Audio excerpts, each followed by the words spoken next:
Hey everyone, and welcome back to another video. And in this video, I'm going to show you how to turn on or off Chase Bank notifications on your iPhone.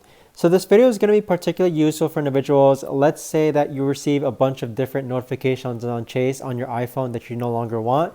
How do you actually turn on or off those notifications?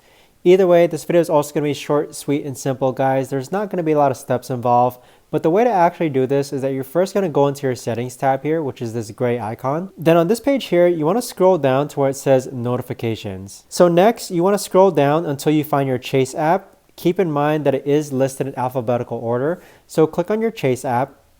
And then from here, you want to toggle on or off the notifications toggle button. So right now, mine is labeled green just because that means that my Chase notifications are on. But if I click on the toggle button, you'll see that it's now been turned off. But that right there, guys, is the best and easiest way that I know of to actually go ahead turn on or off Chase notifications on your iPhone. If you guys know of a better or easier way to actually do this, let me know in the comments down below. I would love to know. But thanks so much for watching, everyone, and I'll see you guys all in the next video.